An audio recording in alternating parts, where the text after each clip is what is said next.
دو بھائیوں کو ملی وراثت کی زمین اور اس کا چکڑا۔ اعوذ باللہ من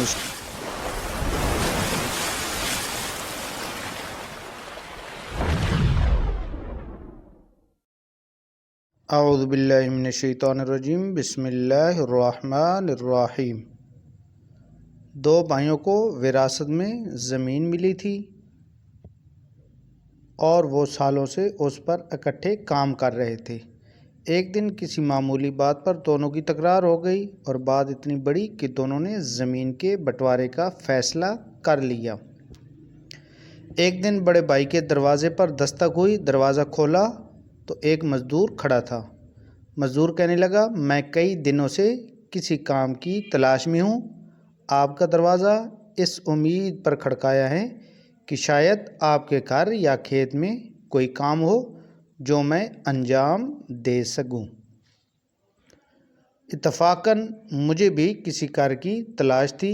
ہمارے کھیتوں کے بیچ میرے چھوٹے بھائی نے ایک نہر کھدوائی ہے۔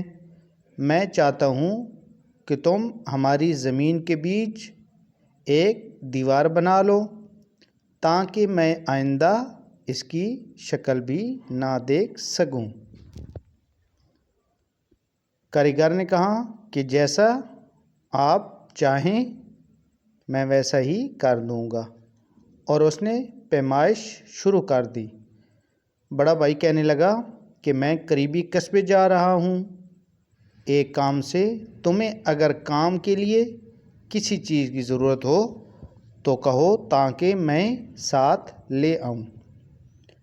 کاریگر نے کہا کہ اس کے پاس سب کچھ موجود ہے اور اس کو کسی چیز کی حاجت نہیں۔ شام کو جب وہ قصبے سے واپس آیا تو یہ دیکھ کر اسے حیرت بھی ہوئی اور غصہ بھی بہت آیا کہ کاریگر نے دیوار تعمیر کرنے کی بجائے کھیت کے بیچوں بیچ بہتی نہر پر ایک چھوٹا سا پل بنا دیا تھا۔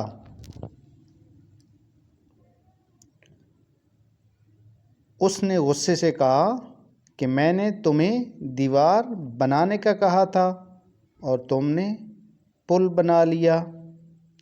یہ کیا عجب کام تم نے کیا ہے۔ اسی اثنا میں اس کا چھوٹا بھائی دور سے آتا دکھائی دیا۔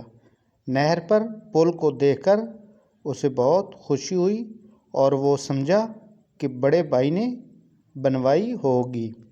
پل عبور کر کے اپنے بڑے بھائی کے قدموں پر گر پڑا اور نہر کھدوانے پر معذرت کرنے لگا۔ اتنے میں کاریگر اپنے اوزار کاندھے پر رکھ کر روانہ ہونے لگا تو بڑے بھائی نے اس سے کہا، میری بڑی خواہش ہے کہ تم چند راتیں ہمارے ہاں ٹھہرو تاکہ ہم تمہاری خاطر مدارت کر سکیں۔ تمہاری وجہ سے میرے اور چھوٹے بھائی کے اختلافات ختم ہوئے اور ہم پھر ایک ہو گئے ہیں۔ کاریگر نے جواب دیا، میری بھی بڑی خواہش ہے کہ آپ کا مہمان بنوں، لیکن ابھی میں نے اور بہت سے پل بنانے ہیں۔ اللہ تعالیٰ سب بھائیوں کو آپس میں اتفاق کی دولت سے مالا مال فرمائے، آمین ثم آمین۔